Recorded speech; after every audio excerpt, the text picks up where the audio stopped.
Assalamualaikum warahmatullahi wabarakatuh. Perkenalkan, saya Vera Omarisa, calon guru penggerak angkatan ke-8 dari Kabupaten Musirawas, Provinsi Sumatera Selatan. Di sini saya akan menyampaikan kesimpulan dan refleksi filosofi pemikiran Ki Hajar Dewantara tentang pendidikan dan pengajaran. Pendidikan dan pengajaran tidak dapat dipisahkan. Menurut Ki Hajar Dewantara, pengajaran adalah bagian dari pendidikan. Pengajaran merupakan proses pendidikan dalam memberikan ilmu atau faedah untuk kecakapan hidup anak secara lahir dan batin. Sedangkan pendidikan memberikan tuntutan terhadap segala kekuatan kodrat yang dimiliki oleh anak agar ia mampu mencapai keselamatan dan kebahagiaannya setinggi-tingginya, baik sebagai seorang manusia maupun sebagai anggota masyarakat. Ki Hajar Dewantara memiliki keyakinan bahwa untuk menciptakan manusia di Indonesia yang beradab, maka pendidikan menjadi salah satu kunci utama untuk mencapainya. Ki Hajar Dewantara memberikan pemikirannya tentang dasar-dasar pendidikan. Menurut Ki Hajar Dewantara, pendidikan bertujuan untuk menuntun segala kodrat yang ada pada anak-anak, agar mereka dapat mencapai keselamatan, kebahagiaan yang setinggi-tingginya. Pendidikan itu tidak hanya dapat menuntut tumbuhnya atau hidup kekuatan kodrat yang ada pada anak-anak, agar dapat memberikan bahan dasar hidup dan tumbuh kekuatan kodrat anak. Peran pendidikan diibaratkan seorang petani yang ditugaskan untuk merawat suatu kebutuhan tanamannya, agar tumbuh menjadi bagus dan berbuah dengan baik. Tentu saja beda jenis tanaman, beda pula perlakuannya.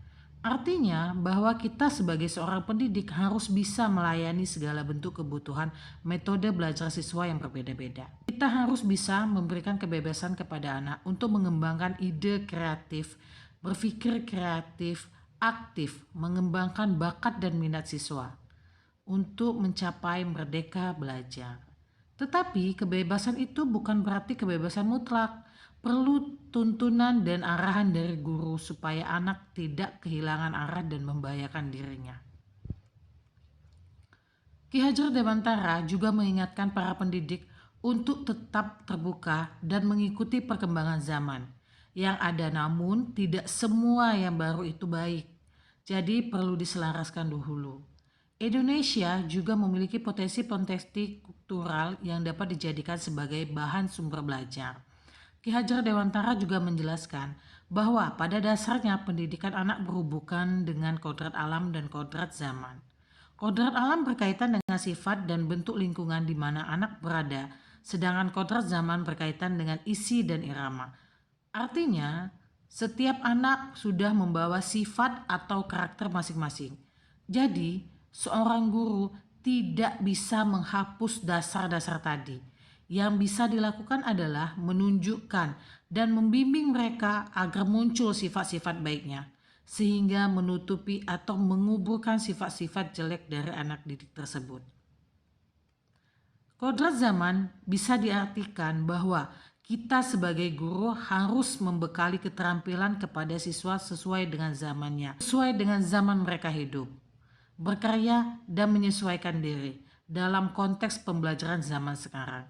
Kita harus bekali mereka dengan kecakapan abad 21. Budi pekerti juga harus menjadi bagian yang tak terpisahkan dari pendidikan dan pengajaran yang akan kita lakukan sebagai guru. Guru harus senantiasa memberikan teladan yang baik bagi siswa-siswanya dengan mengembangkan budi pekerti. Kita juga harus bisa melakukan kegiatan-kegiatan pembiasaan di sekolah untuk menanamkan nilai-nilai budi pekerti atau akhlak mulia kepada anak. Hal penting yang dilakukan oleh guru adalah menghormati dan memperlakukan anak sebaik-baiknya sesuai dengan kodratnya. Melayani mereka dengan setulus hati, memberikan teladan ing ngarso sung tulodo, membangun semangat ing madyo mangun karso, dan memberikan dorongan tut muri handayani bagi tumbuh kembang anaknya. Menuntut mereka menjadi pribadi yang terampil, berakhlak mulia, dan bijaksana sehingga mereka akan mencapai kebahagiaan dan keselamatan di kemudian hari.